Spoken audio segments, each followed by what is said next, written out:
Warning! Warning! Today's episode contains spoilers. So if you have not seen the movie or TV show that we are talking about, we highly recommend that you watch it first, then listen to this episode. Thank you. Rise and shine, my sinners. When Father Evil starts his day, he gets a little deadly. Deadly Grounds coffee has the richest, smoothest flavor you'll find anywhere. It's sinfully delicious.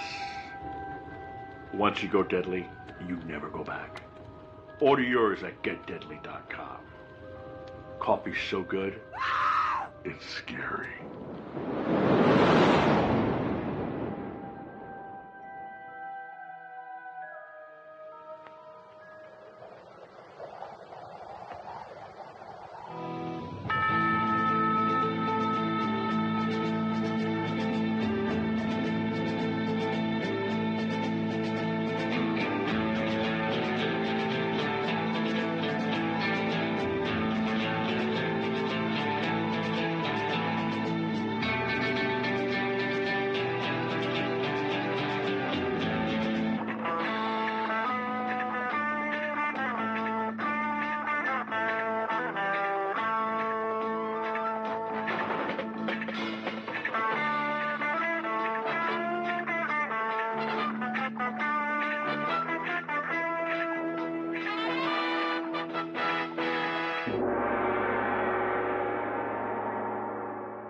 Hey folks, Rigor here. I just want to let you know that my co-hosts, our guests, and I had so much fun putting this episode together that we ended up talking for over 3.5 hours. So, in order to prevent you from having to listen to a 3.5-hour show, we're splitting it into 2 parts. So here is part 1 of our The East Meets the West primer.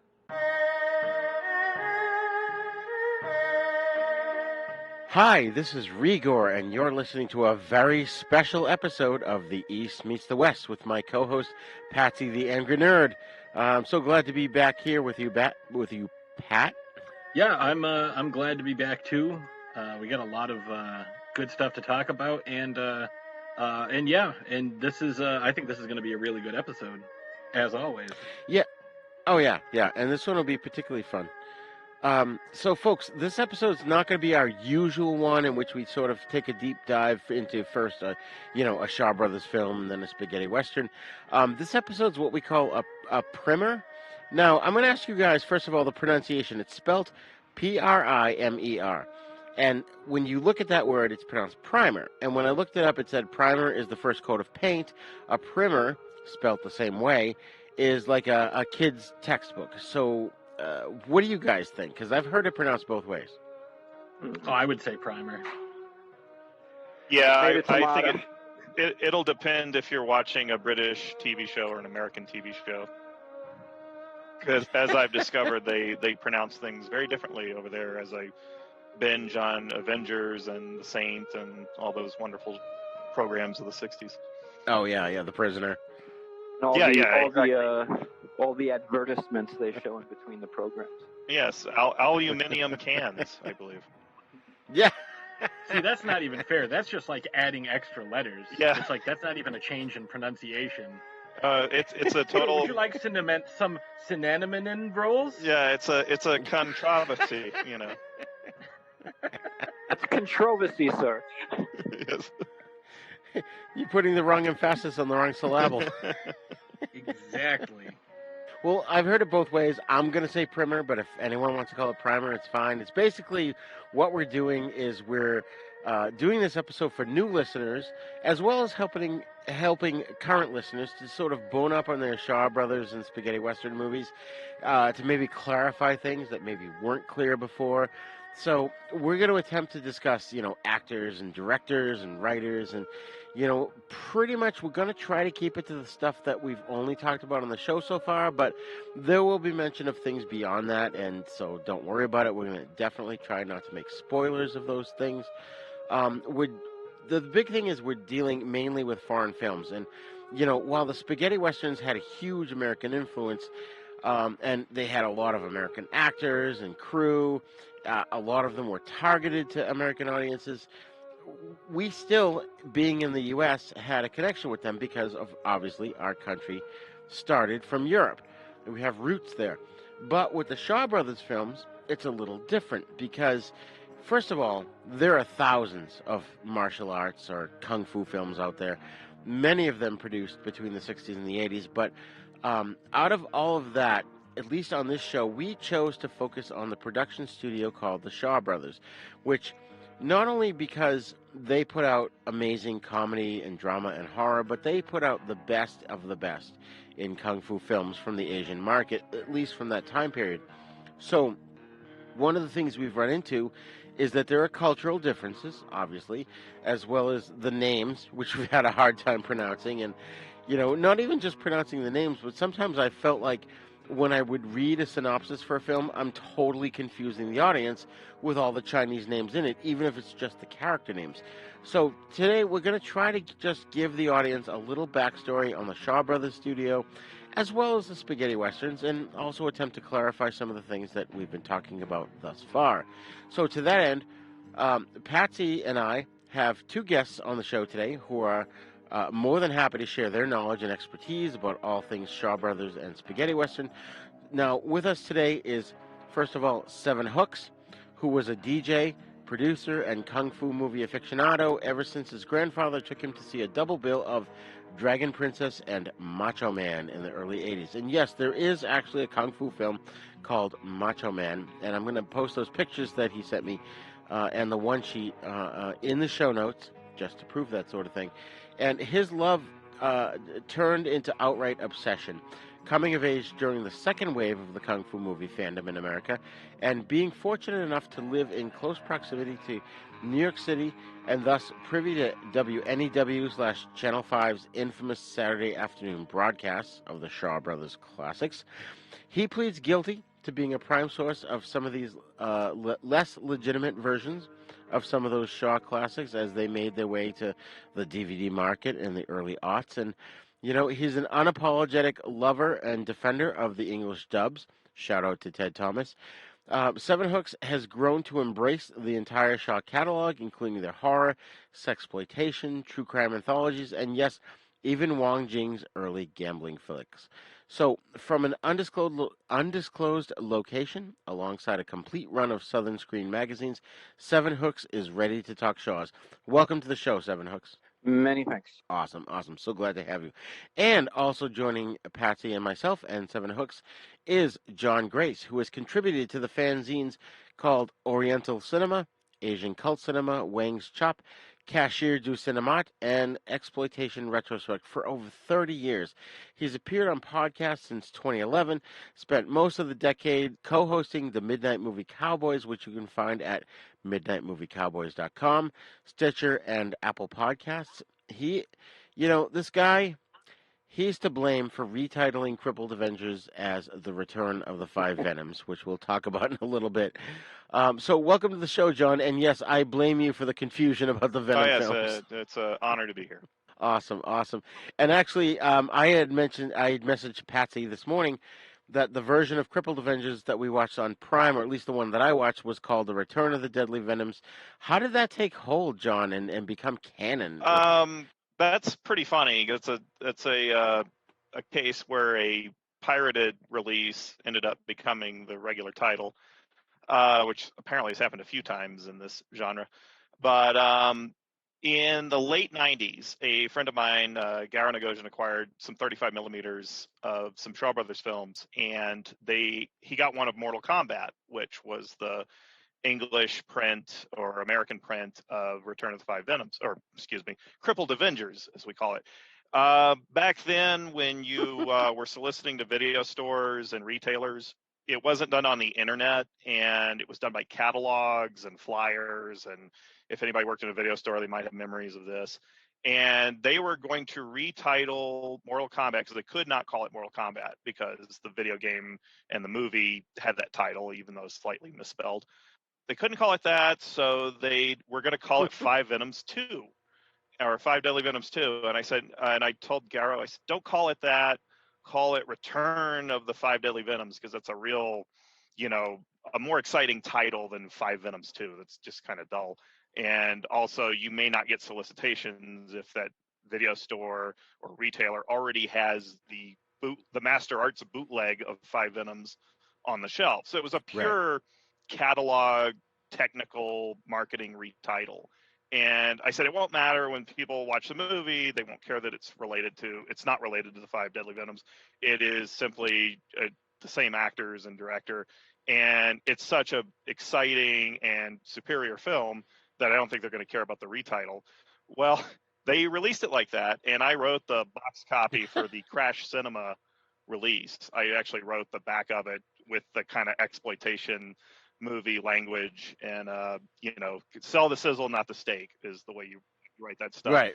So eventually they had to quit selling it because the Shaws started sending cease and desist letters to companies that were bootlegging their films. And Dragon Dynasty, which was an offshoot of the Weinstein Company, acquired the rights to all the Shaw films they wanted to release, and they put out a DVD of Crippled Avengers or Mortal Kombat, and decided to use the title I coined for the Crash Cinema release, which I thought was really funny because the movie had become better known under that title because the Crash Cinema DVD, I think, sold 75,000 copies. That's hilarious. Including a VHS release. So that replaced the title. And I guess on Amazon Prime, they carried it under that title as well. So I thought it was really funny. It's like, I get no credit for retitling this movie. Total ghost operation, I guess, or whatever. That's hilarious. And when was that about? What year? When the Crash Cinema release occurred? Yes. I think it was 1998, because I remember writing up the box copy and faxing it to them or mailing it to them. Yeah, back then, that's what we did. I didn't have email or a computer, so ironically, I was working as a salesman at CompUSA. So, but I didn't own a home computer, so I think I sent it to them, and the release probably came out in either 98 or 99. Yeah, that sounds about right. Because at the time I was living in the Bay Area, and I remember the first time just kind of happening upon the DVD in a Virgin Megastore. I was like, "What the hell is this?"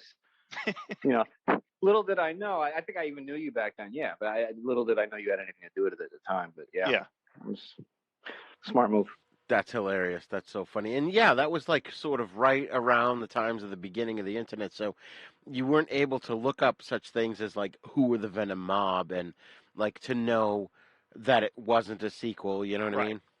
And also the whole Venom Mob thing, it was totally like a fanzine and rap music mythology at the time, because the classic kung fu movie cinema thing was not really thriving on the internet at the time, because I remember looking at alt Asian movies and the Usenet groups, and it's just everybody just wanted to talk about Jackie Chan and John Woo and Chewie Hark, and these 90s films are so good, and most were actually pretty terrible. And they didn't want to talk about the classic stuff. Oh, forget this old kung fu garbage. There was a real dismissive attitude. So it was sort of a growing organic thing. They kind of regrew the fandom again, and I think streaming really helped with that, and the airing of these films on that Robert Rodriguez cable channel. What was it, El Rey? Oh yeah, El Rey. Yeah. I think that really grew a fandom again. Like I had people, my coworkers would come up and ask me, "What's this Clan of the White Lotus movie?" It's just like, it was weird. It was like Black Belt Theater all over again. That's funny. I mean, I remember growing up in the 70s and 80s with, the late night kung fu shows, and even in Boston we had noontime kung fu shows after our show Creature Double Feature ended. But in the 90s, I totally remember taking the train into Boston and going to these niche stores that sold VHS copies of, at the time, it was simply just Hong Kong cinema. Like, we weren't focused on the Shaw Brothers as we are on this show. And, like you said, Jackie Chan was the big thing. So you had stuff with him and Sammo Hung and Yun Biao, and it was Wheels on Meals and all these just crazy movies that you could get on VHS, and I'm sure they were all bootleg. Yeah, they all were. Nobody had legit rights to most of those films. Like, the handling of the video rights of these films in America was always an atrocity, and video pirates took advantage of that, because Japan would release English dub versions of films like Wheels on Meals, and England was releasing a lot of this stuff legit, and it would just get bootlegged over here like crazy because the companies over here, it was kind of like it was all about Van Damme and Seagal, and eventually, if it was Jackie Chan who got very popular over here, they just wanted Jackie Chan movies. They didn't want anything else, or Sammo Hung because of Martial Law, the TV series. Then they were good with Sammo Hung movies, but forget films with Yin Bu or some of the other great actors from the Golden Harvest era. Right, right. And, John, one of the things that you and I talked about off mic was you wrote for Asian Cult Cinema, which I mentioned in your intro, and I used to collect that magazine. In fact, I think I still have plenty of them in my storage somewhere. So before we get into things, you had mentioned to me off mic that people still ask you about the Aces Go Places article. So can you tell us about that? Because, I used to collect that magazine again in the 90s at the height of my interest in Asian Cult Cinema. Right. Well, I got the first issue of, it was called Asian Trash Cinema, and it was a full issue of about several hundred or 100 reviews by Tom Weiser, who was also the editor and publisher, and he was also running Video Search of Miami, which was a video piracy company. Oh yeah, I remember them. Yeah. Yeah, and he had all these reviews, and it was kind of clear. I didn't know for sure at the time, but it seemed like he hadn't watched most of the films, and he had these reviews and star ratings. And I sent in a letter of corrections to the editor, Craig Ledbetter, and Craig asked me, "Hey, do you want to contribute to the fanzine because you seem to know a lot about Hong Kong cinema?" And so I started writing articles. I wrote a review of, like, God of Gamblers 2, and I wrote a review of, like, Burning Ambition, which is a really cool Frankie Chan action film. Oh yeah. And then I wrote this big, exhaustive article on the Aces Go Places series, using the information I could find at the time in libraries, which meant the Variety movie review catalogs and a few other sources. Right, right. And wrote this exhaustive article, and apparently it was the first informative article about that series in the English language, and people would still consult it and everything, and it would be mentioned to me years later on the internet. They'll say, "Are you the same John Grace that used to write for Asian Cult Cinema?" I don't remember their name. But eventually they didn't want my articles anymore because I was writing for a fanzine that was very critical of Tom Weiser's review style, which meant making up films that didn't exist, like Once a Thief 2. And so I was not asked to contribute anymore, which is fine. I started writing for Oriental Cinema because Damon Foster had been a longtime friend of mine, and I was writing for other zines and would write about Terrence Hill and Bud Spencer movies and other things that interest me at the time. And I write for Exploitation Retrospect. I write about Burt Lancaster movies that he was doing in the 70s when he was kind of desperate. So I kind of crossed over to different genres. But yeah, Asian Trash Cinema or Asian Cult Cinema, I don't think was ever a very good fanzine to begin with. You can leave your copies in storage and eBay them eventually because they're loaded with errors and mistakes and written by people with a lot of the wrong motives for contributing to a zine like that. That's hilarious. That's hilarious. And not a spaghetti western, but the Gunfight at the OK Corral is one of my favorite Burt Lancaster movies. But I love the movie The Swimmer. Yeah, that's a really good film. It's fantastic. If people haven't seen that, you got to check it out. Unfortunately, I didn't review it on Exploitation Retrospect. I would have liked to have done it. Instead, I did like one of those Shaka Zulu movies and that he's in, and some Italian artsy piece of trash he did with Visconti. I can't remember what it was titled. That's awesome. That's awesome. So on this episode, first we're going to talk about the Shaw Brothers and their films, and then the second half we're going to get into spaghetti westerns, and then after that we're going to revisit 4 films from the first 2 episodes because obviously my co-host Patsy wasn't here for the first 2 episodes, and Pat, I'm dying to get your take on those movies. So is everybody ready to dive into all of this? Yeah, I'm always ready. Yep. Awesome. Awesome. All right, so I'm going to start with a brief history of the Shaw Brothers, and I'm going to read this, my notes, and basically explain my vision or my version of the history of the Shaw Brothers, and then you guys can fill in the blanks and correct me if I'm right or wrong. Is that okay? Sure. All right, cool.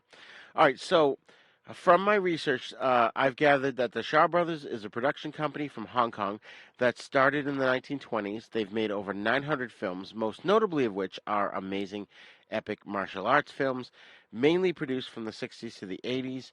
And like they feature themes like honor, loyalty, and revenge. And the Shaw Brothers Company started in the 1920s, and overall we had Runjay, Runday, and Runmei Shaw, who moved to Hong Kong in the 1920s to form an all-new organization, and which was headed by their fourth brother named Run Run. Now, at the time, and this was the same for over here, you guys have heard, and it's funny because I was just re-listening to the first two episodes of the show. You guys have heard of movie theater chains like, for example, the Paramount? Yeah. Mm-hmm. Okay, so over here, same as over there, movie studios owned movie theater chains back in the day, back in the 20s and 30s and into the 40s. And the Shaw brothers did that. And they had, movies that you could create, and then you were guaranteed audience because you own these movie theaters. So you'd put your films on these screens. And they churned out tons of movies, but it wasn't until the film called King Boxer, which was a huge hit over here in 1972, and that's sort of credited with starting the martial arts craze of the 70s. It had this simple plot. It was one of the hallmarks of the genre, including some of the movies we're going to talk about today, which includes a diabolically sadistic villain and a hero who wants to seek revenge, along with help from a wise martial arts master. So that was sort of the framework that they based things out of.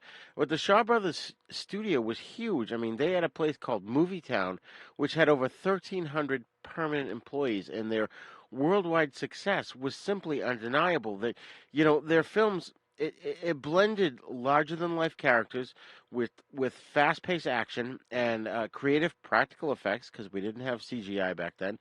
And while in the 70s and 80s the ones we're talking about are essentially kung fu movies, there's also a good helping of comedy and even sometimes romance, although Patsy and I haven't encountered a huge amount of that yet, but a lot of that was thrown into their films.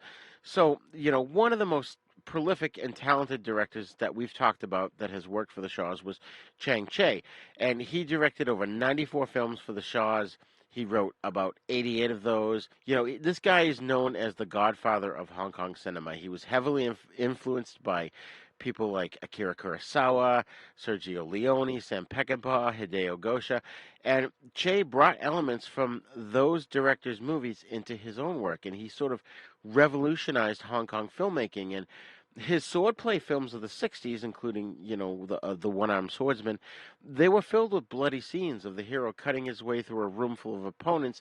And at the time, they were considered by Westerners to be violent trash, but now they're looked upon as masterpieces of the genre. And, in the early 70s, he began making kung fu films, including the Five Shaolin Masters, and then in the later 70s, the Five Venoms.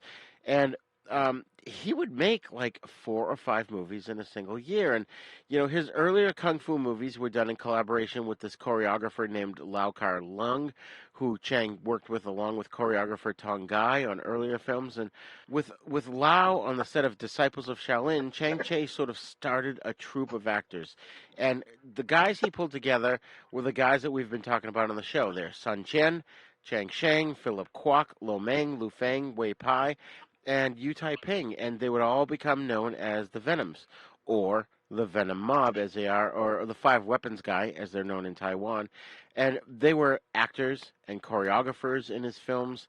So his films from this period that we've been talking about, including the Five Deadly Venoms, The Kid with the Golden Arm, The Crippled Avengers, they featured a heavy influence from the wuxia movie genre. And they're considered some of his most popular films in the West, not counting 82's Five Elements Ninja, which is also known as the Chinese Super Ninjas. So first of all, do you want to correct me on what I've said or add to that? Well, I just think it's just one thing real quick before you guys go. I just think it's funny how you mentioned that they talked about Westerners being appalled at these movies being just bloodbaths, but spaghetti westerns or just American westerns where a guy goes in and just annihilates an entire town. That's totally cool. But as long as they do it with a gun and not a sword, that's the American way. Yeah, That's so true. I'll say that the whole idea of the bloodbath thing was inspired by Japanese samurai films or samurai movies, And if you look at a lot of the international press and reviews of, say, Wang Yu films or Lo Wei's movies for Golden Harvest, the comparison was always Peck and Paw. It's the Peck and Paw of Hong Kong. Lo Wei is the new Peck and Paw, or Chang Cheh is the new Peck and Paw, or Right. Ching Chang Ho, the director of I think it was Ching, who directed Five Fingers of Death. I think it was Ching Chang Ho. Yeah. He's the new Peck and Paw. Yeah, Like I think it was. everybody's compared to Peck and Paw, and like that was the new way to go. This kind of, while the Vietnam War is being raged, we get this blood splatter cinema created by Peck and Paw. It was like, and I don't think they were actually inspired by American films at all. It was the Japanese samurai films, which were not widely seen, but had a following and were somewhat popular in the cities where they had art theaters, or Japantown cinemas, like in LA's Little Tokyo. Oh yeah. And Five Fingers of absolutely. Death, it's funny, that was a hit all around the world. It was almost like the world was waiting for this type of cinema, but it's not really the first real movie of the genre. The first one is actually Jimmy Wang Yu's The Chinese Boxer. And although keep in mind that in Hong Kong they had been making Huang Fei Hung movies, and from what I understand, even Feng Sei Yu movies, like as early as the 40s, with decent, like serviceable plots, or kind of like westerns. They would do the fighting. The fighting wasn't really brutal or violent. It was hung gar, kung fu, done very stagey. But they would do a lot of things we would now accept as tropes of the genre, like using furniture for weapons, or even comedy kung fu. But Wang Yu made The Chinese Boxer, which was like the first, damn these Japanese bullying karate schools, and I'm going to use Chinese kung fu and, kill everybody within a 5-mile radius of my village. And that really blew up the genre. And you could tell that's where the Bruce Lee movies take a lot from, which Wang Yu had accused Bruce Lee of doing. And King Boxer, or Five Fingers of Death, was made after Wang Yu left the studio, and there was an ugly lawsuit between the Shaws and Wang Yu. And it was almost like okay, we can still make Wang Yu movies even though he doesn't work for us anymore, but we're going to have Lo Lee's the new Wang Yu, so we're going to have him play the angry Chinese boxer. And but it was a hit, like in Italy. That's why you have Stranger in the Gunfighter, which we'll talk about later. And it was a huge hit, like all around the world. And funny thing was, I don't think the Shaws saw much of that money, because I think they just sold the film to Warner Brothers, and Warner Brothers gave it the worldwide distribution. Oh wow. Yeah. So, do any of you guys want to define wuxia, which is a term I used in my description? Yeah, I mean, I've heard it. Again, we're going back to the whole pronunciation thing, and I claim to be no expert whatsoever. Full disclosure. In fact, to that end, I think growing up, you just kind of phonetically spell these words and names out in your head when you're reading this stuff.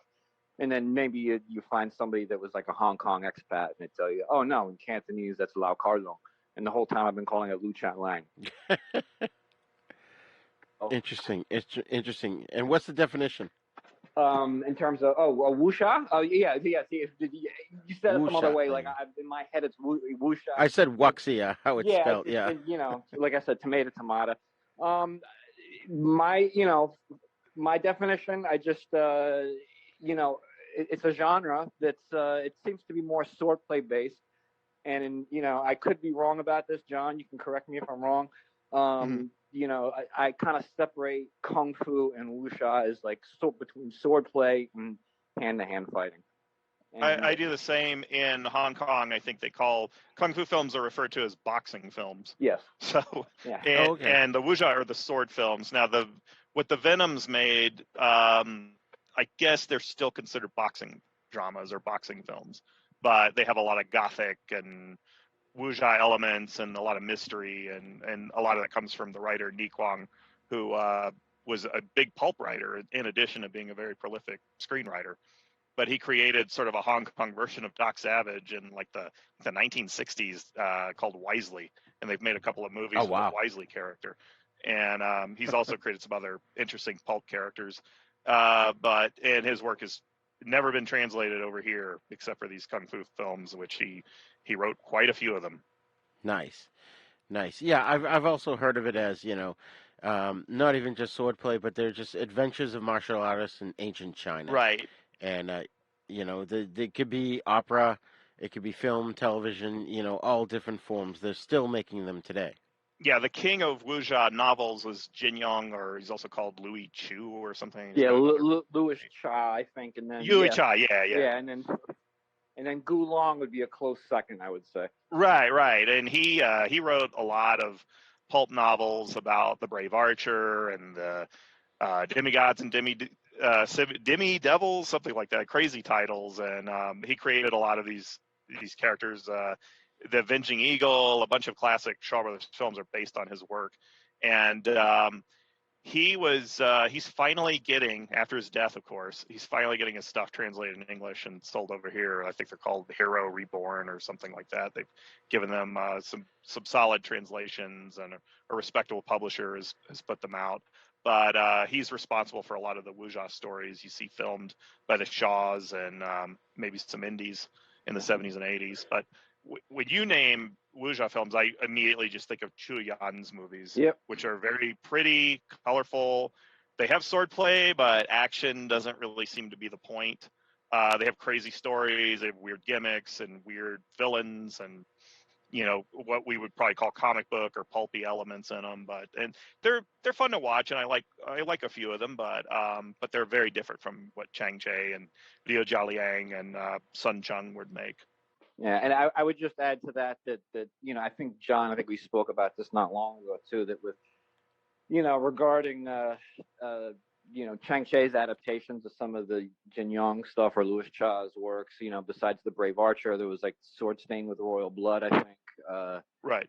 Legend of the Fox, House of Traps, and I think you and I were kind of in agreement in that, maybe he should have kind of left those adaptations to, other directors, because in fact, yeah. I think if you read Chang Cheh's autobiography, he even speaks to that point where he's basically like, look, I don't think he mentioned Chu Yun, but he said that, I think, I probably should have stayed away from that stuff, or at least that's what he was implying. And that, if maybe Legend of the Fox and Brave Archer Part 3 were the best attempts that he made. And, otherwise the stuff it's too convoluted. A lot of this stuff is very plot heavy. You can immediately notice the difference between something like Five Venoms and Sword Stained with Royal Blood. It's like you have to be familiar with the source material.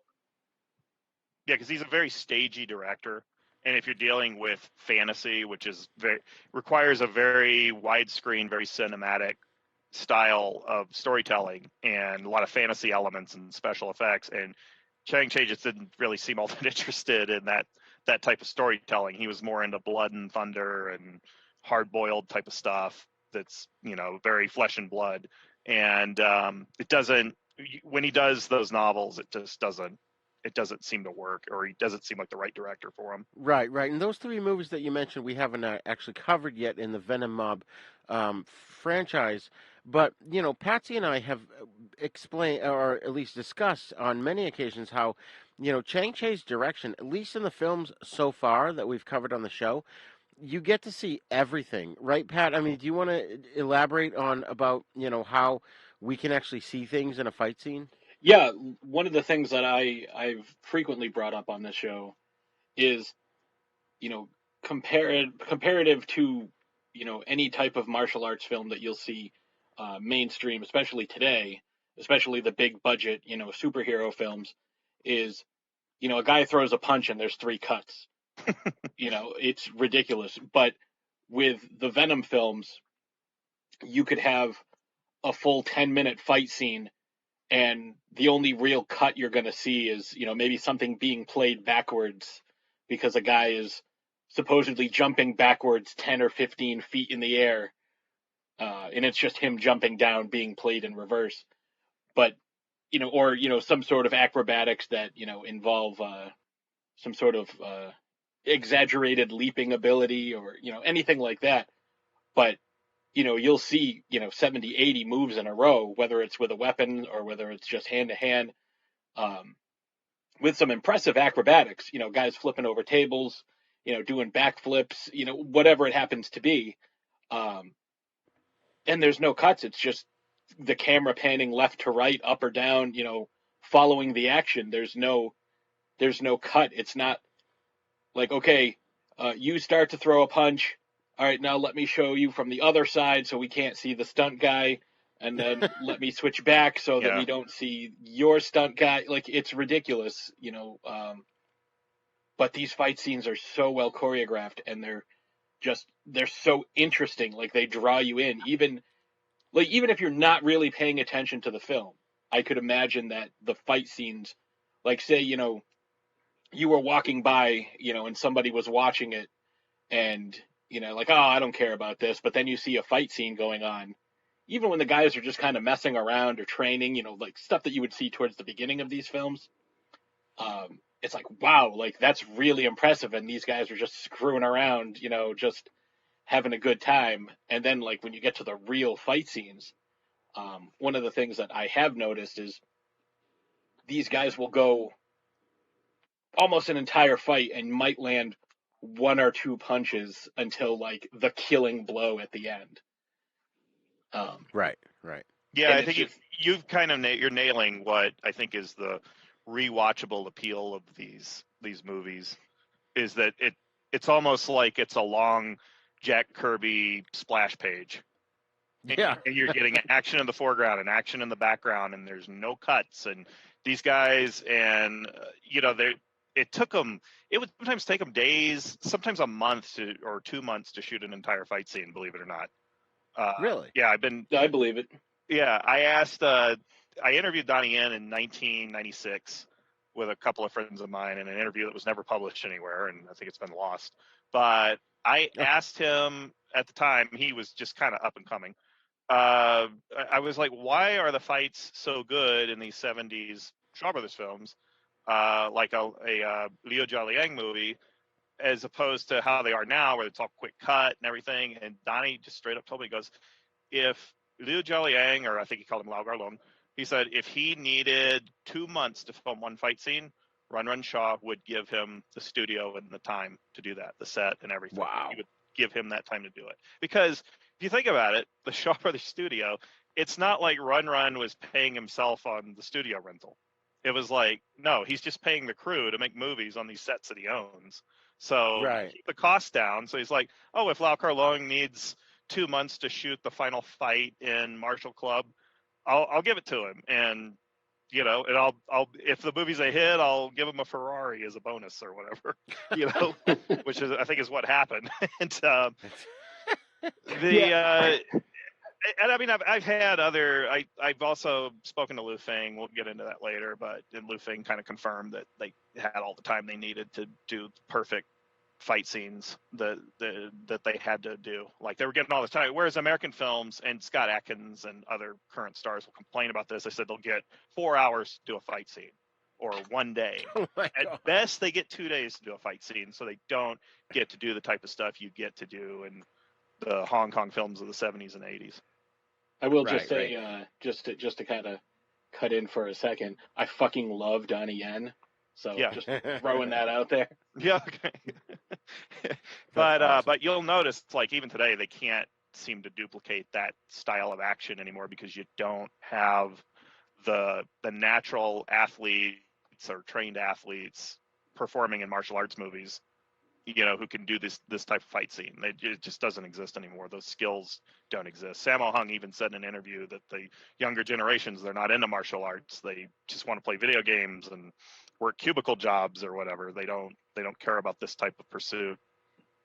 I think the closest you'll come is, like, you know, some of the stuff with like Iko Uwais from you know, The Raid. You know, it comes at night.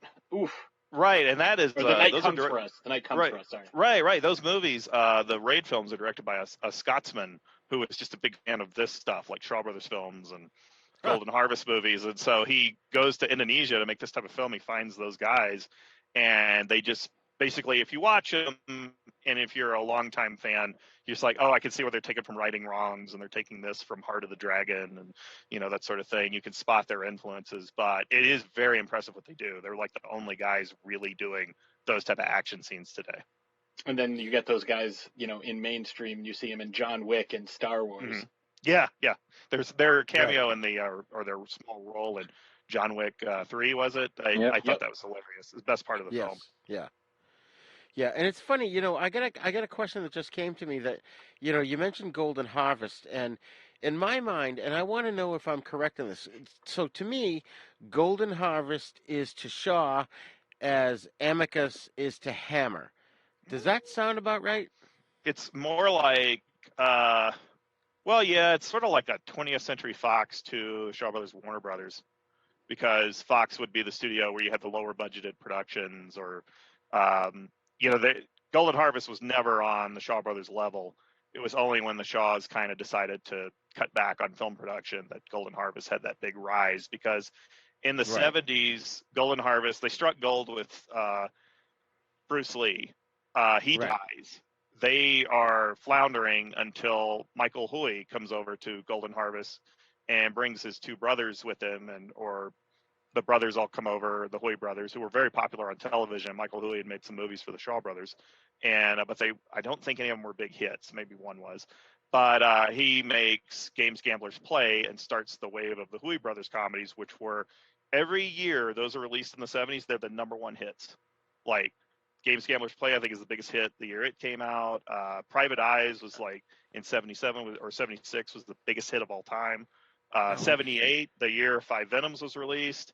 Number one film is The Contract, the Hui brothers comedy. Five Venoms isn't even a hit in Hong Kong. It's Yep. actually more popular in North America, in England, and probably parts of Europe than it is in Hong Kong, where it was Right.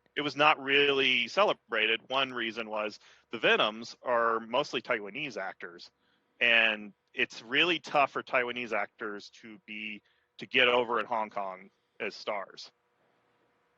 Right. Which Yeah, probably there is a little bit of yeah. prejudice there. I was going to say, it probably explains why, out of all those guys, Lo Mang probably had more of a career after Chang Che, because I think he was like the lone guy from Hong Kong, if I remember correctly. Yeah, that's true. I think, because Lou Feng had told me that he says when they got to Shaw's and they started making, what we call the Venom Mob movies, that there was some tension at first, because these were guys from Taiwan working at a Hong Kong studio, so the Hong Kong crew was suspicious. Oh no, are they bringing in cheaper Taiwanese talent to replace us? Oh, So interesting. yeah, it was like, I was like, wow, I didn't even consider that. And just Right, But because eventually things were okay, but just to add on to that, I mean, I've spoken it's like anytime you speak to somebody, who either grew up, somebody either like was, from Hong Kong, or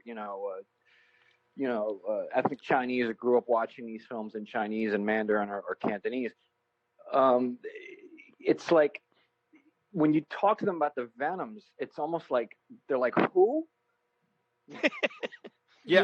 And it's like, oh, Chang Che, yeah, I think they pronounce it Chang Che, when you speak to somebody in Cantonese. Yeah. So it's like, yeah, like, what about the Chang Che films? And when they think of Chang Che, they think of One-Armed Swordsman, Disciples of Shaolin, really pretty much up to that point. And I think the popular opinion of a lot of Chinese-speaking people is that Chang Che really fell off after that, and he was almost considered to be irrelevant by the time the Venoms came around. And yeah, I think, as John kind of alluded to, it's not, the Venoms for the most part are really known in the Western world, and I don't think there's really any kind of popularity with them in Hong Kong.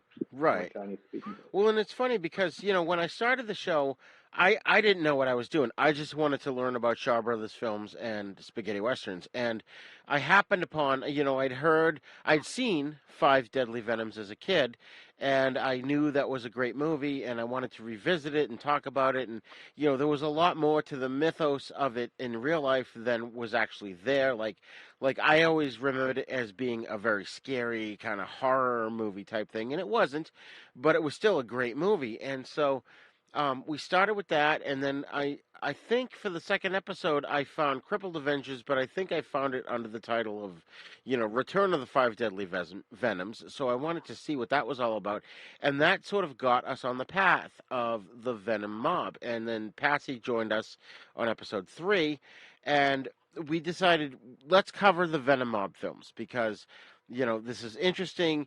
At the beginning, it was kind of hard to tell who was who because they kept dressing everyone similarly with the same hairdo and the same outfits, and not to be offensive to Chinese people, but it was a little hard to tell who was who at first.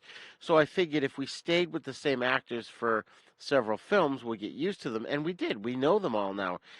Patsy, who do we got? We got Philip Kwok, which I have to say, in my mind, and John and Sevenhooks, let me know if you agree with this, but he's got to be Jared Padalecki's Asian cousin, isn't he? Yeah. I will say one thing about him. I'm glad they discontinued the use of his beard, that like light stubble, and Yeah. it's like that's so jarring. That's like that looks awful. Like, please just stay clean shaven, guys. Like this is bad. Like, oh, yeah, no, just no. Yeah, That's I funny. did not like that. I was like, oh, it looks so unnatural on him. Patsy, who are the other Venoms that we've talked about? Oh, Lo Mang, Yep. Cheng Shei. Typically we go episode by episode. We talk about who we think stands out the most in each film. And I mean usually it's usually Philip Kwok, but on occasion, Chen Sun. I do like me some Lo Mang. Oh, yeah. That just sounds fun. I mean, I love the way that these guys, because they've done so many movies together, the camaraderie and like the easy back and forth. Like, I'm wondering how much of this, is actually scripted and how much of it is just them, knowing how much they know about each other, and just kind of improvising, not just in their dialogue, but also in their fight scenes. Like, I would not be surprised if, like there's this level of intimacy that these guys have that, you can only get, like they say in The Matrix, the second one, you do not truly know someone until you fight them, and these guys spend a lot of time fighting each other. So, like, that's a level of intimacy that you can't get just from acting in a film with somebody. Like, I'm sure Mel Gibson and Danny Glover have, a pretty good back and forth, based on all the movies that they did together. But there was, significant gaps in between each one of those Lethal Weapon films. Right. With these guys, they're making, dozens of movies together. They were probably making 3 at the same time, to be honest. Yeah, Yeah. and you're filming all of these fight scenes, and like you're saying, you can have a month of just doing the same fight scene over and over and over again until you perfect it. Yeah. And I know that we spoke about Donnie Yen. There's a film that he did, and I'm trying to remember it because it was on like some list of like Donnie Yen's 10 most badass moments, and it was him and a friend of his, and his friend was playing his adversary in the film, and they just went at it like this wasn't a choreographed fight. They're like, okay, let's see who's better, and let's see who can land the first blow on each other, and like they actually fought for the film. Obviously it was, the camera was rolling and everything, and they were like, all right, and the scene made it into the movie, but like the two of them had been like talking shit to each other the whole filming, and they're like, all right, let's see what we can do. I would be astonished if there was never anything like that with the Venoms. I think there was an interview that Toby Russell did years ago with Philip Kwok Choi, and I recall, I'm paraphrasing, I'm recalling him saying that him and Chang Shang knew each other so well, in terms of like making fight scenes together, that they had over 200 move routines down pat, where they just go on 200 moves in one shot. And it's I think if you look at their films, like out of the Venom Mob, like the 3 core Venoms, Philip Kwok Choi, Chang Sheng, and Lu Feng, it's like all the movies seem to end with those 3 fighting. And I think there's obvious reason for that, right? It's like they kind of know each other well. They were trained together, as far as I know, and from the same school, or at least I think a couple of them were. But they kind of come from the same school of the Taiwanese opera, and as opposed to Sun Shin and the Taekwondo guy and the Lo Mang, the Hong Kong Mantis guy. So it's like, those, if you notice, those two characters tend to get written off earlier in the film, and they just kind of leave it to the other three. And that's just it. Sun Chen is known for his kicking, but he didn't really know a lot of the acrobatics that the others knew. And, Pat and I have often commented on the fact that, or at least Pat, you probably remember me saying, how many times have we watched the movie? And I'm like, oh, I love it when it ends up with, Philip Kwok and Chang Sheng against Lu Feng at the end of the movie.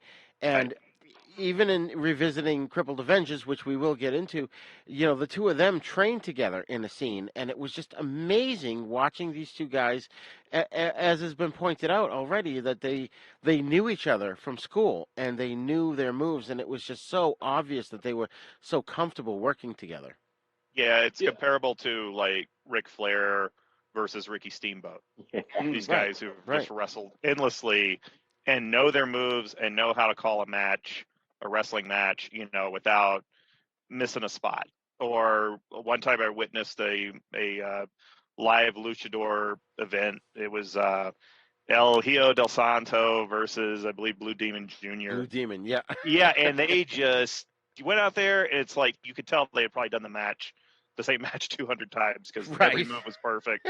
No misbeat, just completely perfect, crisp, everything you want to see in a physical display like that. And I think that's what you got with those the three Taiwanese opera vets in the Venoms, in the Venom Mob movies. And it's definitely why Lo Mang probably gets eliminated early on.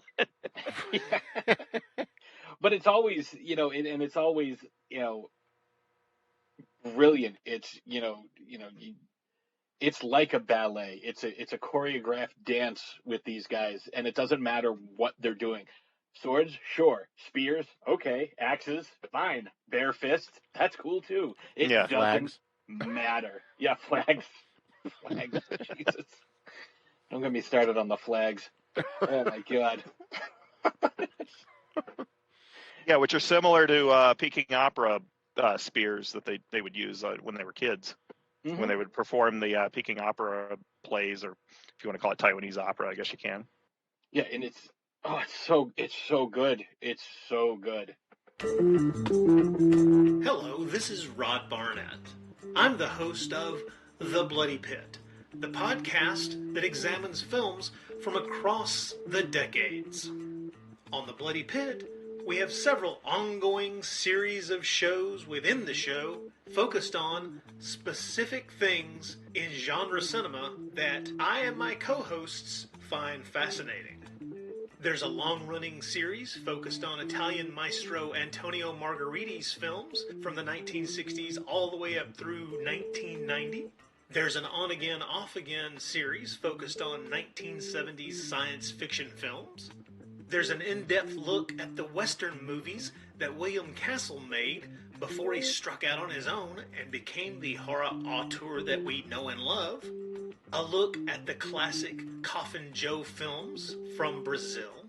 And our long-term project to look at every Universal horror film made in the 1940s. That's a long project, people. It's going to take us a long time.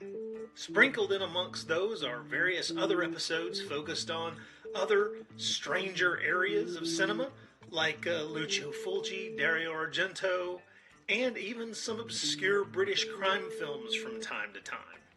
So join me and my rotating crew of co-hosts as we examine the stranger side of cinema through an exploitation lens. Except when we don't.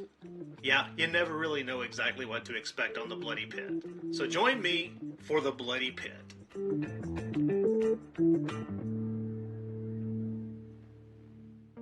Greetings, this is Mr. Lobo. Are you a sinsomniac? Do you stay up late and watch what normal people call bad movies till dawn? Black and white low-budget pot boilers, box office bombs, West German talking car movies, rock bands versus monster movies, broken down school films, midget zombie and midget spy flicks, guys in gorilla suit movies, even old TV commercials, inappropriate cartoons, drive-in snack bar ads, and worse? Well, we like to say they're not bad movies, just misunderstood.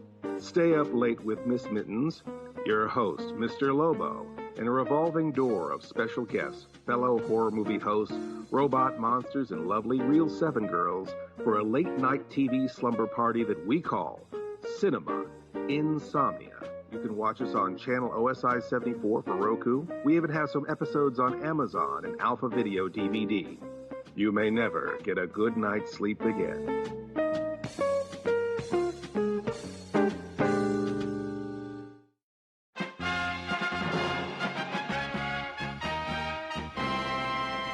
And that was one of the things we learned in the research when they went to opera school.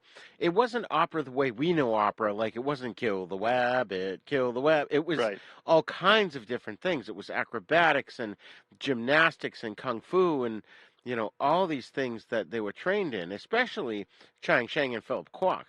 Right, and this kind of goes back to, there was something the karate champ Joe Louis said, and he had made a couple of flop karate films in America, and he realized the mistakes years later. Is he said, it is better to get a gymnast or a dancer and train them in martial arts moves than to use real martial artists in a movie. And he said the reason is, and he was probably referring to himself, he says you turn on that movie camera, suddenly karate guys tense up. They're not really expressive. They keep it real tight, you know, and karate doesn't really look good on film the classic way. You know, it's got to be exaggerated. It's got to be theatrical. And he said he's a gymnast and someone trained in ballet. Like this is probably why Patrick Swayze looks pretty sharp in Roadhouse, fighting like Benny Urquidez, who trained him for the film, because they're expressive. They show physical expression, and they know how to give the right facial reactions. You know, facial expressions in the movie when they're getting hit or when they're throwing a move. There's a bit of acting involved there, and it's the theatrics. And I think that's why these guys trained in Peking opera style tend to assimilate very well to Hong Kong films and kung fu action cinema. Like Yen Bu, Jackie Chan, Sammo Hung, those guys were Peking opera trained as well. And it's like the perfect camera ready training for these movies. Now, I will just, because there is an exception to every rule, I will bring up a film that I am familiar with. I don't know if you guys are. It's a film by Japanese director Kurando Mitsutake called Karate Kill. If you are unfamiliar with it, I highly recommend it, not just because Kurando is a friend of mine. It's on Prime. The main character, named Kenji, is played by real-life karate master Hayate Masao. I hope I'm pronouncing that last name right. And during filming, and I've had this conversation with Kurando because it's brilliantly choreographed. Basically, Hayate could not get the fighting choreography down. He couldn't do it. So finally, he was just like, okay, attack me for real. Right. And I will, just defend myself the way I know how, because he kept getting hit and hurt every time he was trying to do the choreography because he wasn't used to it. So they're like, but what happens if we hit you and hurt you? And he's like, oh, don't worry, you won't. Which sounds like, real arrogance, but he never got hit again. And if you see some of these fight scenes, they're brilliant, but because he's so good, he's such a master of his art, he's able to make the fighting seem real without actually hurting anyone and without getting hurt himself. Yeah, people, it's like everybody will say, oh, Bruce Lee's for real, he just watches movies. Well, Bruce Lee looks good because Bruce Lee was also a champion cha-cha dancer. And he knew fight scenes needed that expression, and they needed that kind of theatrical flamboyance that you get from dancing to look good on screen. That's why when you watch like a Seagal movie where the Aikido looks cool the first couple of times you see it, but eventually it gets kind of dull because this guy is not going to move in any sort of theatrical cinematic way, to keep you going. Even though I'm impressed with his early films, but what happened later on. Above the Law. Yeah, Above the Law is great. But what happened later? Well, it shall remain unspoken. But but yeah, that's what a lot like Jackie Chan will always gripe about. Oh, they brought over this kickboxer like Bill Wallace, and he didn't really get our rhythm down or whatever. And it's probably because you have to really coach those American or European karate guys or kickboxers. Okay, this is a movie. You've got to be more expressive, and you got to be more flamboyant, because we're basically doing these things. We can't hit each other full blast in every take. We're not going to make it through the film. We're going to break our ribs. So they have to learn how to pull the punches short and everything. And usually, really good martial artists have that control anyway. But it's just a totally different game. Yeah, it kind of reminds me of how Stallone was always like, "Oh, I know what we should do. We should like really hit each other, like for real." Like, and that's what he said to Lundgren. And Lundgren hit him in the chest the first time and put him in the goddamn hospital. Yeah, and Lundgren like Yoshika karate, so he was probably used to hitting full blast in the body. Yeah, he punched him so hard it like threw his heart out of rhythm and almost killed him. Oh my god. He's like, yeah, maybe we shouldn't do that no more. Hey, Paulie, set this guy straight. I would say he deserves it for Rhinestone. This is for Rhinestone. Right, yeah. Oh, what was the Over the Top? Was that the arm wrestling movie? Oh, yeah. I loved Over the Top. So, for our audience, I wanted to just mention briefly about we've talked about the Venom Mob here, but we haven't actually said who they are. And they're basically the 5 or 6 actors that were in the five Deadly Venoms, or the 5 Venoms movie. And most of them, in some fashion or another, either, all 5 or at least 3 of them acted together in about 19 films, and those are called the Venom Mob films, which the actors became known as. I think in Taiwan they were called the 5 Weapons Guys, and sometimes they're just the 5 Venoms. And, like you said, Patsy, their chemistry was just so obvious whenever they acted together. And it didn't matter if, Sun Chan couldn't keep up because he could only kick, and, or Lo Mang didn't show up in a movie or whatever. It was like they still all worked together good. But one of the Venoms that we actually haven't really talked that much about, and it wasn't until I just revisited the 5 Deadly Venoms that I realized we weren't talking about number 2, the Snake, which was played by Wei Pai, and that's because he didn't actually star in many pictures with the other guys. He didn't have the same kind of fighting skills as the rest of the group, and he actually, as an actor, he preferred drama to action. So he pretty much only did like the 5 Venoms. He was in Invincible Shaolin, the 10 Tigers of Kwangtung, which we haven't covered yet. He was in The Kid with the Golden Arm, and he had a flashback sequence in the Brave Archer 2, which we haven't covered yet either. But ultimately, he defected to Golden Harvest. But so I just want to throw this on the floor there. What do you guys think of the Venom Mob themselves and their impact, if any, in your minds on the kung fu genre of the 70s and 80s? I'm going to be the contrarian here and say I actually didn't care for the 5 Venoms as the film. I'm probably one of the few people that think that's probably the weakest film in their series. And aside from from the opening introduction to the characters, which might be Chang Cheh's finest moment, because I think that introduction to all the characters and their masks and their styles, it really does capture the imagination. I mean, when I was a kid and I first saw that, I was hooked. But having seen the film over and over again through the years,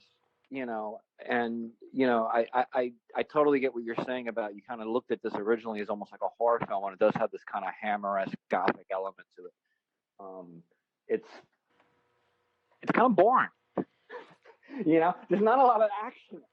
And in fact, around the late 90s, when I was in San Francisco, probably around the time that I came across that DVD of Return of the 5 Deadly Venoms, the 4-Star Theater in San Francisco actually played a print of.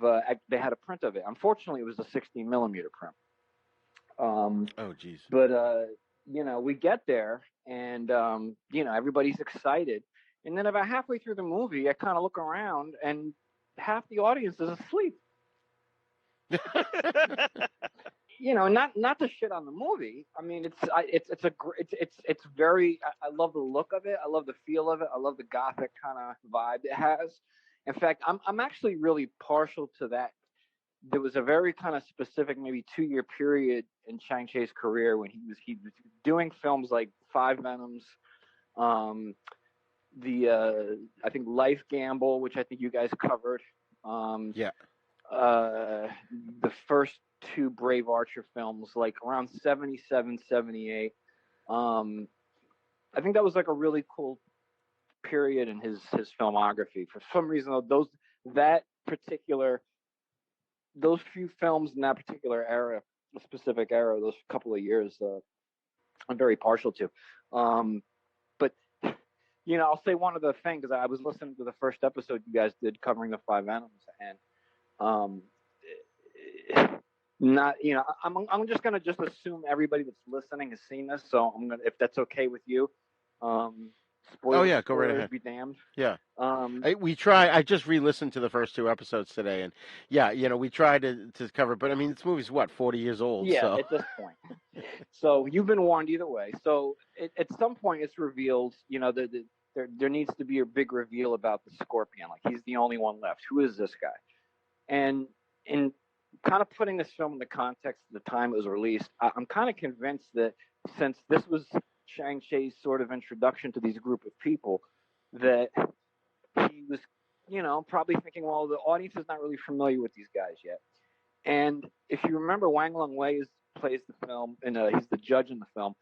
And there's been a lot of talk over the years among fans that this guy, Wang Lung-Wei, it's probably the only film he never threw one punch in. And I'm convinced that he was probably a red herring. I think the idea was that the audience being familiar with this guy is like, oh, well, at some point he's going to reveal his martial skills. And no, it turned out that it was, Sun Sheen the whole time. But, right. Yeah, I think I got to probably, as they went on, I think they got better. I love Magnificent Ruffians, Masked Avengers. Like, I think when you compare something like Masked Avengers, which is probably one of the last films they all did, minus like Long Mong, Sun Sheen, by that point, if you compare the choreography, it was just a lot tighter. They had figured out their rhythms, and I think the story was better. It just, I don't know, it was just very slow, and I don't know, John, what say you? I've never been a fan of the 5 Deadly Venoms because I saw it after seeing the bulk of their other work with Chang-Chi, and I think the first one I saw was probably Kid with a Golden Arm, which is like I saw it when I was maybe 10 or 11 on television. I said, oh, this has the same sound effects as Inframan. Oh, it's from the Shaw Brothers. and it was more like, I never considered American superhero films to be very well done. They never captured the energy or vibrant feeling you get looking at the artwork or reading the comic books like from Marvel or DC or. Oh, come on. Reb Brown is Captain America? Come on. Yeah, it was like even the Christopher Reeve Superman movie I'm not a fan of. Because I love that one. Yeah, I mean, everybody loves it except me. But I was like, well, they don't capture the thrill of reading a comic book or a Conan comic or whatever I was into at the time. And Kid with a Golden Arm was like a live action comic book. I go, this is what they should look like. If they make an X-Men movie, they should have the X-Men fighting different creatures and robots or whatever across a wide screen with fights going, 4 or 5 fights going on at the same time. Right. Kid with a Golden Arm was amazing to me, and then I think I saw Killer Army, which is okay. I probably saw Masked Avengers, and then I finally saw 5 Venoms, and I was surprised how little action was in the film. And what I gathered was it was one of the first to air on television in New York. That opening scene is such a cork, it's such a hook for people to get into, especially kids. Because it looks like a comic book or something. We're introducing these 5 unique fighters or whatever. And right. The irony is, Lou Feng told me none of them are in that prologue scene. None of the actual actors. Those are all anonymous, uncredited Shaw Brothers stuntmen. wearing Oh, his wow. mask. So if you look at the Toad, who's supposed to be Lo Mang, he does not have Lo Mang's physique at all. So it's like, Okay, yeah. yeah. So it's like there's an illusion shattered about the film. But yeah, Lu Feng says they did not shoot those scenes. Like if they're wearing masks, it's not them.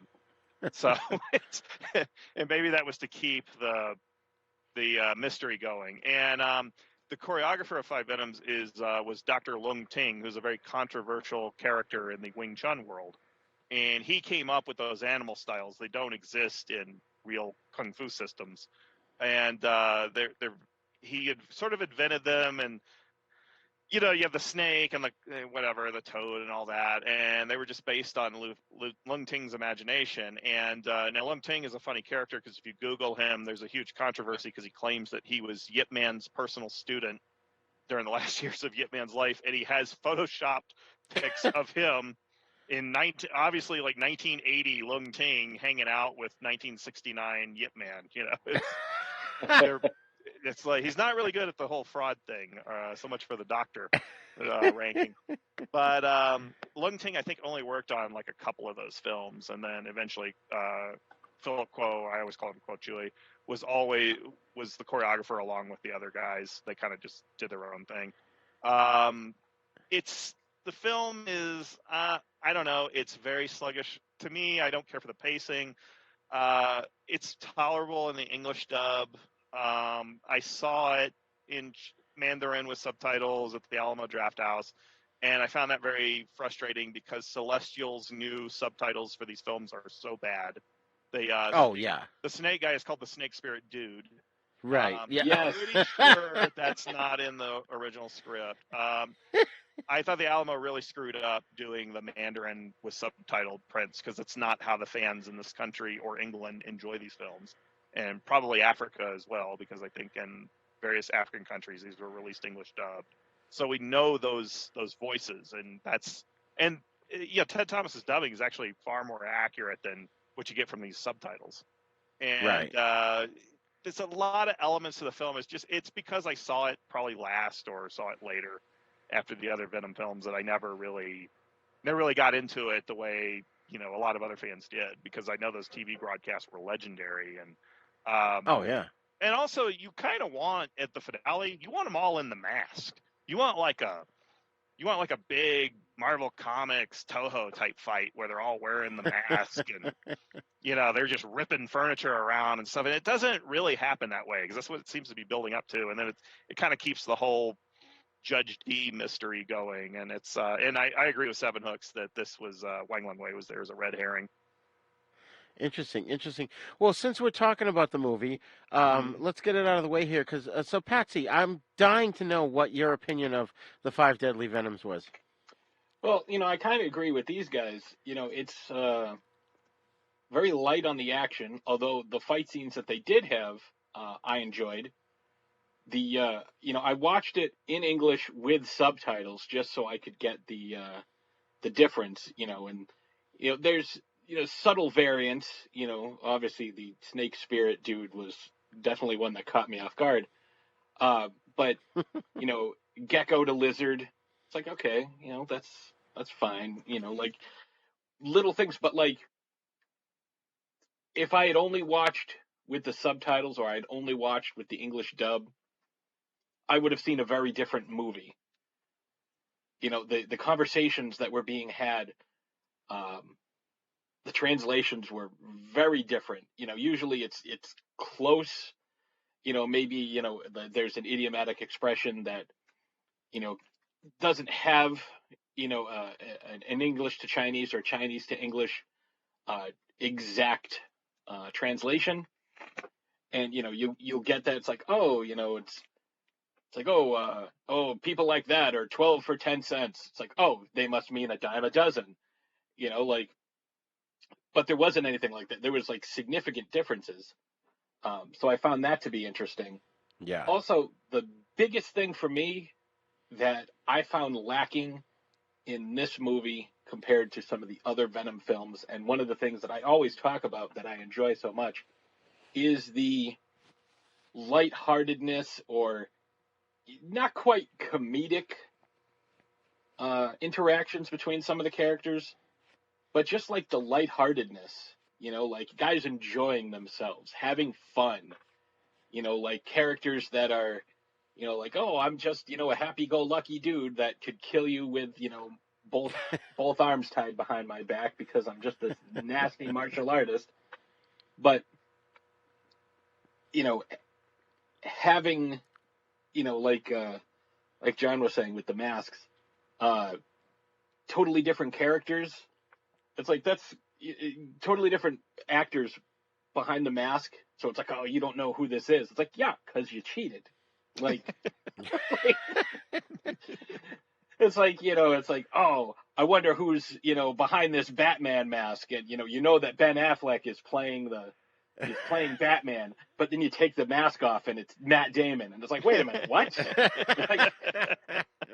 It's like, no, that's screwed up. Like, that's some bullshit right there. But no, like there's none of that, like, fun, for lack of a better term. Like, there's no fun in this movie. Everybody is very serious, very, driven, and even the guys that are supposed to be the good guy, like Philip Kwok, like, hey, this guy was a witness to the murder. I know what we'll do. We'll torture him to get information. It's like, he willingly came to you. He came to you and was trying to tell you what was going on. And you're like, tell me what you know. And you start pouring tea down his throat. It's like, right. He volunteered. He's like, hey, I want you to know this. Oh, yeah? We'll get you to talk. What? Yeah, no shit. I said I would. What are you doing to me? Yeah, but then they made him change his story because he was pointing out Liu Fang, and then he was like, "Oh no, it was actually Lo Mang because he didn't have a beard." No, it wasn't the guy with the beard. It was the guy without the beard. My mistake. Right. I've never seen a guy with a beard before.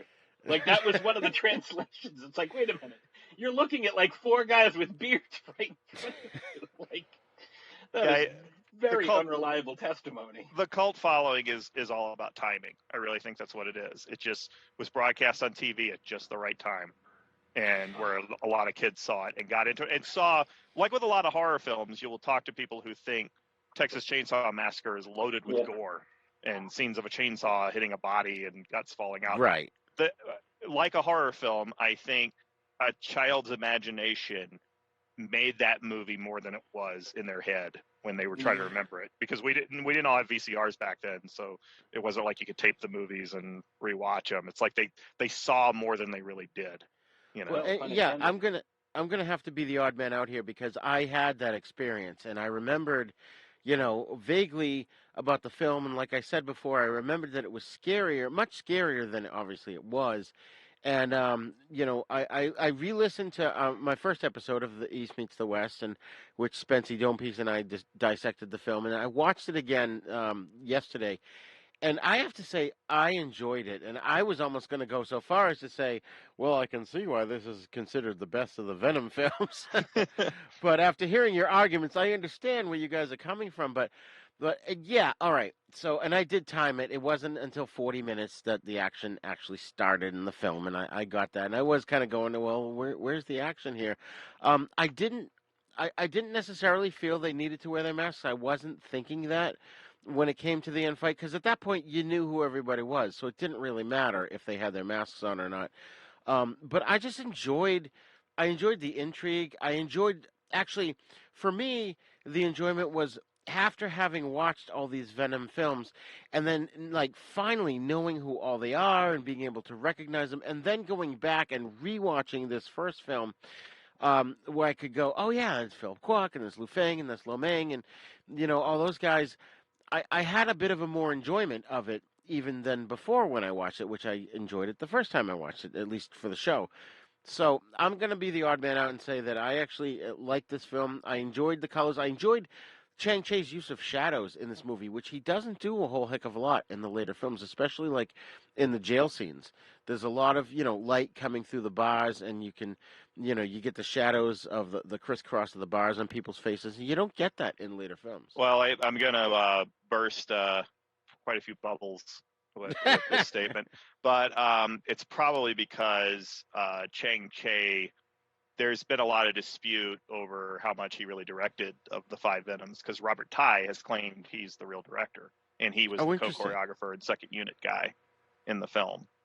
And I asked Lou Feng I'll just give you the real scenario. We were at a Burbank Galleria mall, and he bought me a Coke Zero, and we sat down, and I asked him my first question, because I had my friend who speaks Mandarin translate for me anything that needed to be translated, and I asked him straight up. I said, "So, is it true that Chang Cheh slept on the set while you guys really directed the films?" And Lou Feng pulls back with this big expression, like real wide eye. Yeah, pretty much. And then he just pulls his upper body back, and then he just pulls in close to me. He goes, "All the time." Wow. And then he started chattering in Mandarin to my friend Seaton, and he's just like, and he explained the whole story. He said that Chang Cheh would be sleeping, over by his air conditioners, because he would have air conditioners brought into the stage sets that he would take his nap by, or he'd go lay on some boxes and just go to sleep. He said, but sometimes he would have like one eye open to see if he could catch them goofing off. So it's director is a very questionable label in Hong Kong cinema, because that's just how those movies were made. But it was basically, he would tell them the setups. He go, "These are the type of scenes I want. I want you to do this, and I want you to do that, and I want you to do this scene, and work on that." And then he would just go take a nap. And how much is really directed by Philip Kuo, Robert Ty, even Lou Feng. I think Lou Feng said that he and Kuo Jui would direct these scenes, would direct a lot of the stuff and everything. It's very open to debate, but Lou Feng did confirm with me that Chang Cheh slept on the set a lot. And maybe that's why you get an inconsistent visual style with this film as compared to some of the others. Did he just sleep through this film particularly, or no, I think it was all films? of them, because there's an interview with the actor Richard Harrison, who worked with Chang Cheh on I think Boxer Rebellion and Marco Polo. He had said that he was told arrive at the studio 8 a.m. He arrives there, nobody's there. 3 hours later, Chang Cheh and the crew come rolling in, and that's just how things were done in Hong Kong. And he said Chang Cheh did sleep on the set quite a bit. He would just go to a corner and nap, and the second unit guys would take over. And in some cases, like in 1971 or so, that would be John Woo or Pao She Li or some of these other directors. Wu Ma, I think, did a lot of co-directing for him. And but there's been other stories. But Lou Feng, I could tell, no one had ever asked him that question before. Oh, so he's probably for years had to hear, "Oh, Chang Cheh, this genius," and everything. And I do think Chang Cheh was a genius, and I think he is responsible for the style of those films. And because he's I don't know what you would call it, the scenario creator or whatever. But he's not, by our Hollywood definition, he's not really the director of 5 Venoms. It's like the overseer. Yeah, he's the overseer. That's a good way to put it. Like the chief of second units or whatever, It's like, so I still consider him the director, because his style is distinctive and his storytelling is very distinctive throughout his entire career. And he remade his films quite a bit, which we can get into some other time. But and this is certainly a project. I think he came up with the story with Ni Kuang, and Ni Kuang kind of wrote the mystery out or whatever. But Chang Cheh is very, I'm not putting him down. I still consider him, top level of in the history of Hong Kong cinema. But that's how these things were made, and that's why you get that inconsistency there. I do want to point one other thing out. Actually, two things that I noticed that kind of reminded me of other things. One, they didn't notice or like have any inklings that dude was like the snake guy, despite the fact that he had snakes on both his wrists, like snake jewelry. Yeah, it's kind of giving it away there. At least, it's like that meme that's going around. It's like, oh, we have to find the bad guy's hideout, and it's like this huge black building with like spires and lightning strikes, and like everywhere else is sunny. Like, oh, if only we knew who the bad guy was. And then having what's his name? Chang be the I keep wanting to call him the grasshopper. He was the scorpion. Having him be the scorpion. Oh, Sun-Chan. Yeah, and having him at the end, just kind of standing there reminded me of the Simpsons episode, the pretzel wagon one, where the mafia was fighting the Yakuza, and Marge was like, all right, let's just go outside and let them do their thing, go back inside, let them do their thing. And Homer's like, yeah, but that guy hasn't done anything yet. You know he's going to do something, and it's going to be great. And as soon as he goes inside, you hear like all these martial arts, cliche sounds. And Homer's just like, and that's exactly what happens here. It's almost like they use that. It's like, he's going to do something awesome. And it's like, I'll flip my what looks like a championship belt open and just start whipping like blades at people. I will say though, the getting the Toad with the thing, I thought he had thrown the spear or whatever through his head. Oh, By the way that the effect looked, because it's like, how did you get on two different sides at the same time? Right. Like, wait a minute.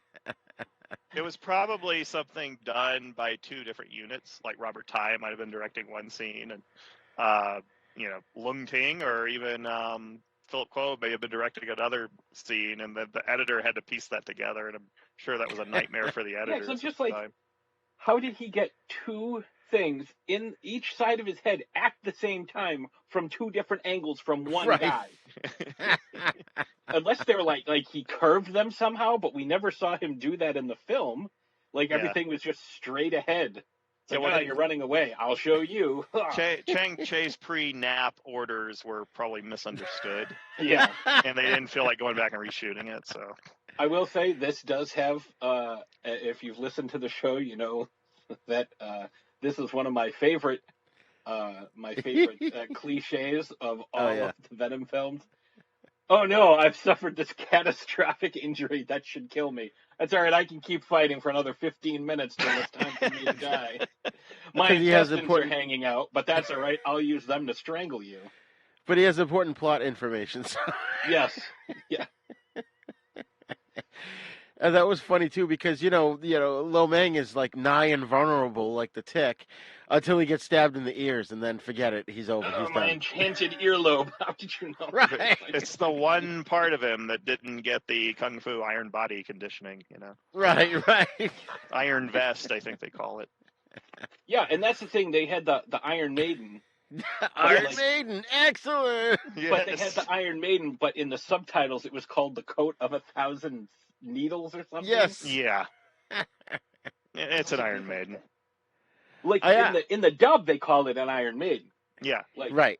And that's the thing. Like that's what I'm talking about. Like with some of this stuff, it's like, oh, you're number one, you're number two, but he referred to them. The master referred to them as the eldest. That's what it said in the subtitles. Yeah. Yeah. So I'm like, okay, that's fun, but it's like, and I got confused again. Like I know you guys keep talking about the beginning of how good it was. It's like, oh yeah, I had the first guy and the second guy, but they never met. Then I had the fifth guy and the third guy, and they never met. But you're the fourth one, and you never met anybody. It's like, wait, what? My favorite line is when you find the money, give it to a charity. Like, don't enrich yourself for dealing with all this violent shit. Just give it to a charity. The only line that matched up with the dub and the sub was "I'm right here" in the final confrontation at the end. I'm right here. I was like, holy shit, that matched. But everything else was just so off. Do any of you remember what the password when they said, like in the dub, it was "Poison Clan rocks the world"? Do any of you remember what the subtitle? Oh, and that's iconic. That should have been in the subtitles. No, I missed forgot. it. What was it? All right. Well, when I'm done with this, I'm gonna have to change all my passwords. 1, 2, 3, 4, 5. That's incredible. I've got the same combination on my luggage. And it's funny because Pat, you and I have talked about the subtitles in previous episodes, and generally my policy in the last couple of years in watching anything has just been to put the closed caption on, because sometimes you catch things in the background that you wouldn't ordinarily catch, or character names and stuff. And I have to say, in the 5 Deadly Venoms, I actually shut the subtitles off halfway through because they weren't matching what the dubs were saying, and it was driving me crazy. And I'm like, I gotta watch this for the show. I can't. I gotta focus. I shut them Oh, off. I had to do both of them. Like, I was like, oh, I at one point I was watching this and the Lee Van Cleef movie at the same time. But then I was like, all right, because these subtitles are so screwed up, I have to watch these one at a time. Yeah. But otherwise, that's funny. So since we've covered 5 Deadly Venoms, let's talk about Crippled Avengers now, and then we'll take a break and get into spaghetti westerns. So, and as I said in the episode in which we covered this film, Crippled Avengers is not the Hulk with no arms or Professor X and Daredevil in the Avengers. Well, maybe Daredevil, because Philip Kwok was blind in this, but you've got the story is a wealthy kung fu expert who's turned bitter and evil by the slaying of his wife and the loss of his son's hands. He sort of bullies this town through terror and force, and they find pleasure and satisfaction in literally crippling people who just basically get in their way.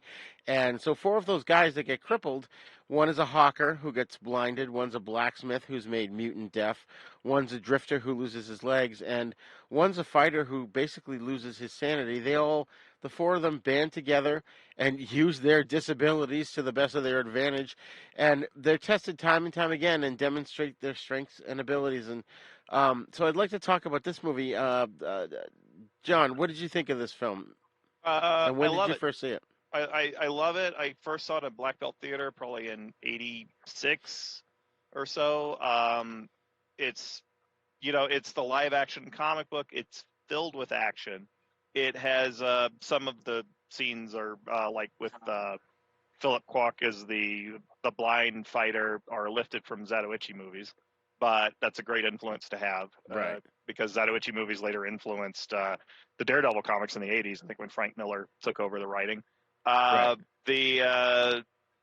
It's just like I love the Lu Feng as the villain with the metal hands and shooting the darts. It was, I mean, when you're a kid and you've sat through the most disappointing superhero adaptations possible, because you don't have access to like old serials or cliffhangers or whatever.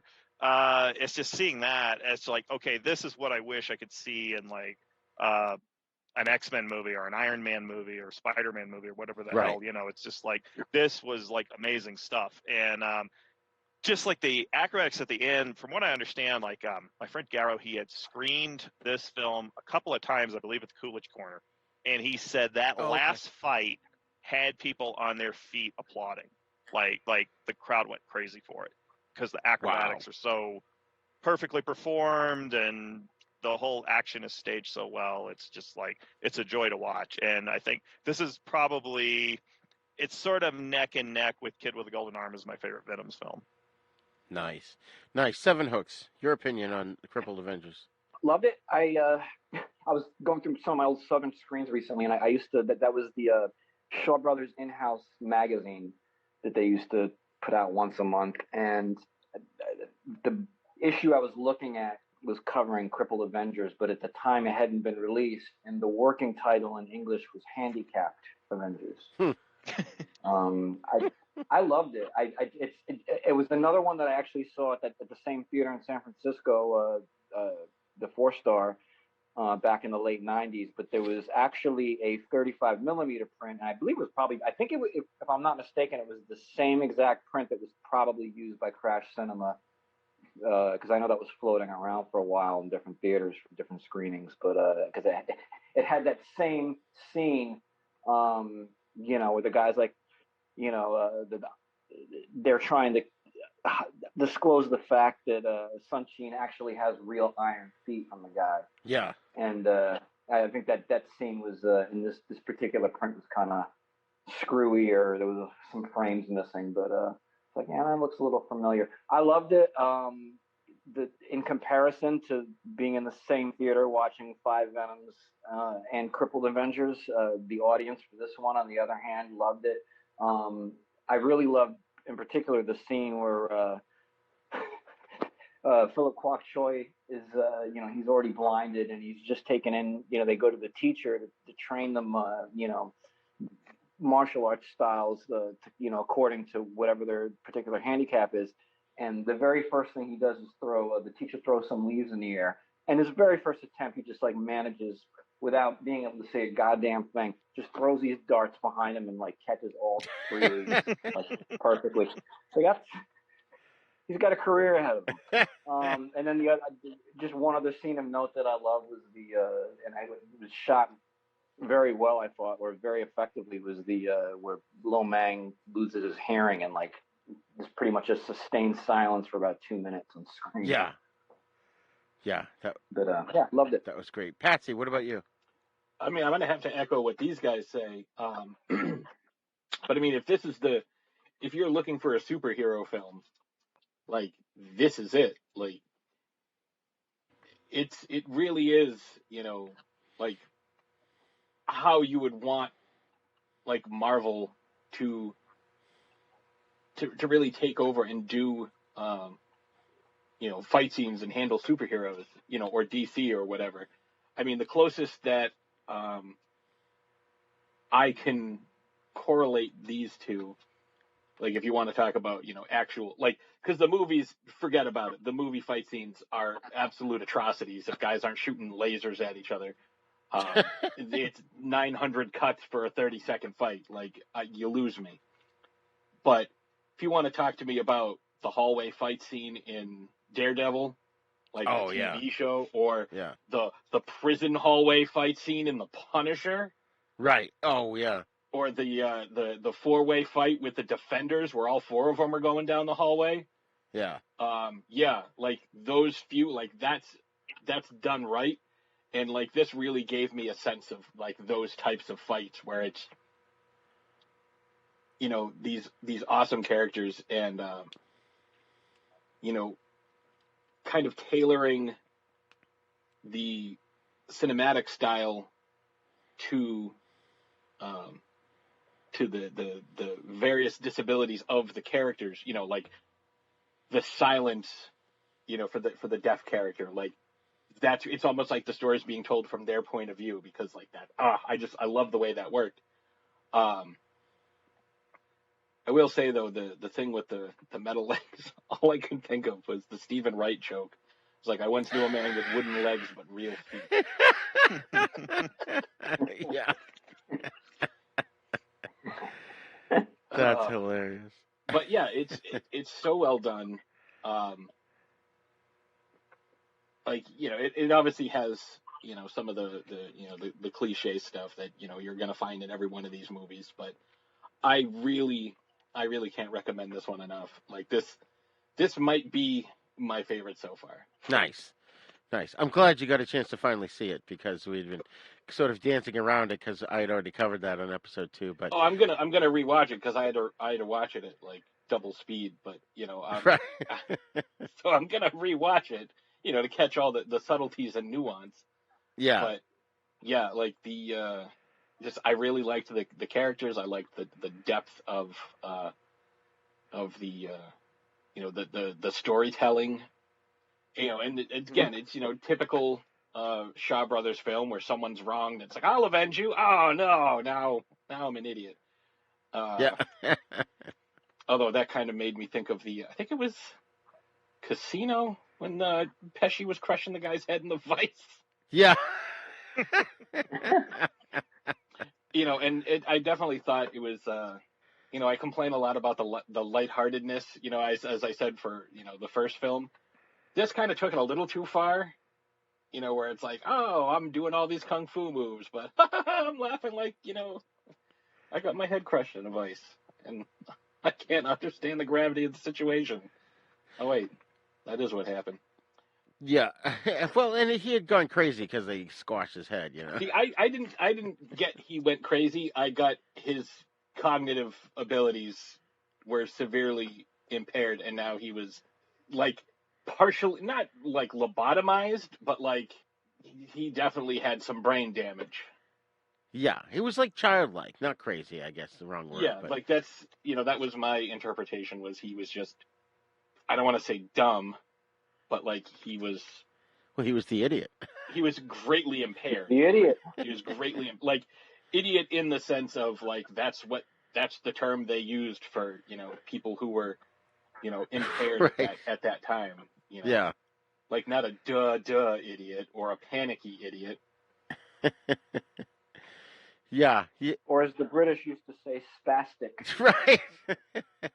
Twit of the year. But yeah, I really enjoy this, especially watching this time around. And I have to say, even though I had seen it before, every time a good guy got crippled by a bad guy, I was like, "Oh Jesus Christ! Oh my God!" He poked his eyes out, even though he still had eyeballs, but he just couldn't see. Cut his legs off, and it was just like, "Oh man!" It like it had me through the whole film. And actually, this was the one that endeared me to Chiang Sheng because of what happened to him, because he became the idiot or just like childlike in his mentality.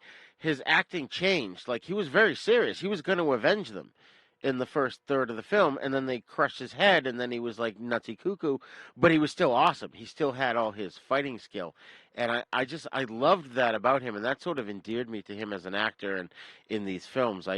He's become my favorite, I think, mostly due to this film here. But yeah, I agree with you guys too in terms of it. This is how a superhero film should be done.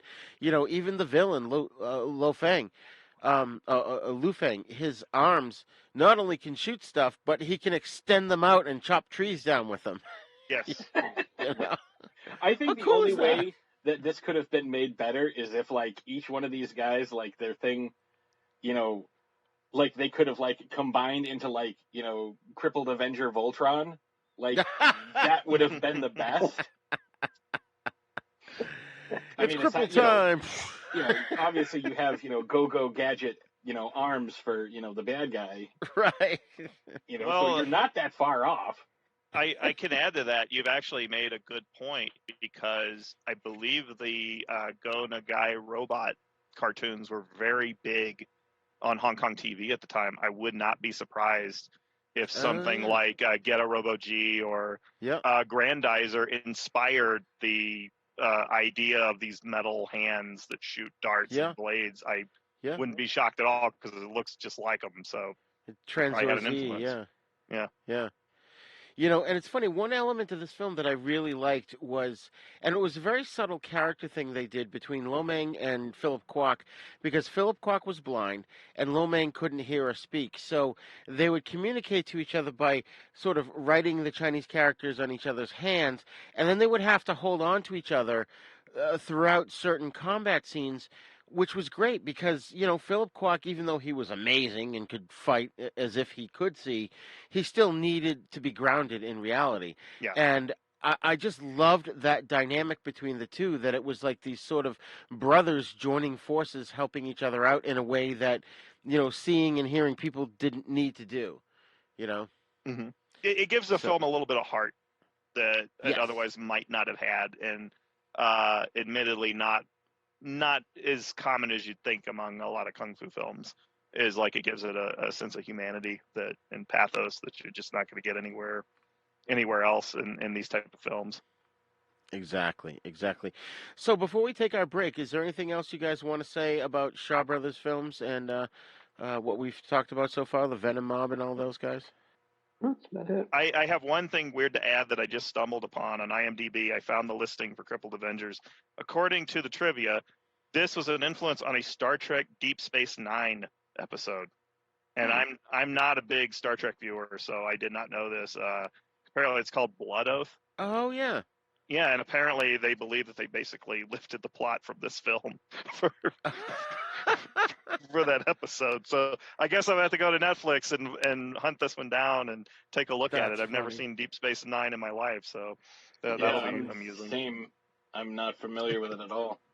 That's funny. By the way, I during your first take on, I think it was the first episode where you covered 5 ounce, you had mentioned music that was lifted from I think the Monty Python and the Holy Grail. Yeah. Just to kind of note to people, if you're into any of the Shaw film music, which has been used over and over again, and not just Shaw films, but the Monty Python stuff. A lot of this is from the DeWolf Studios in Britain. They were like kind of like a library stock music company that would license their music out to the Shaw Brothers, et cetera. And so that's why you hear a lot of the same music over and over again in some of these films. DeWolf, probably about 10 years ago, put out a CD compilation called DeWolf Presents Kung Fu Super Sounds. And I believe, in fact, I think the theme from the main titles of the 5 Venoms is on a DeWolf album. You can get it on vinyl for a pretty penny on eBay. I think it's called A Rose for Dracula. Huh. And you can still get it on Amazon, the DeWolf comp. Interesting. That's it. Interesting. Awesome. So we're going to take a break here, and when we come back, we're going to address spaghetti westerns, and we'll go from there. All right, sounds good.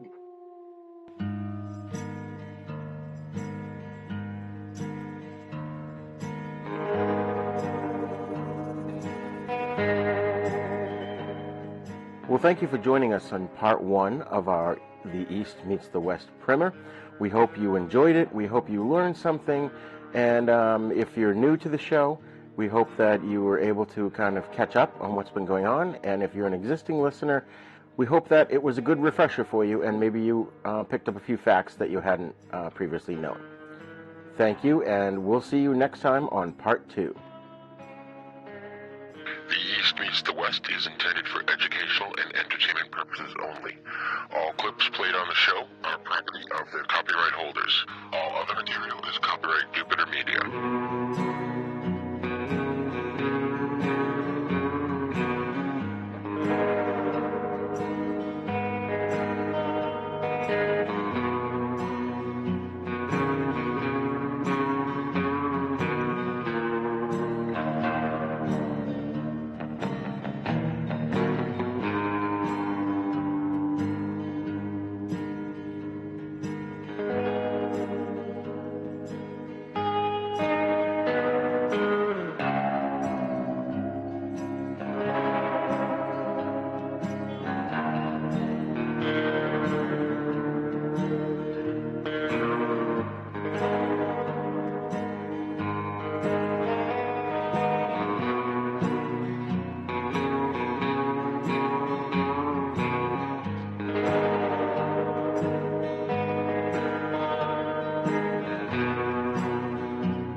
For more shows like the one you just heard, check out the Dorkening Podcast Network at thedorkening.com.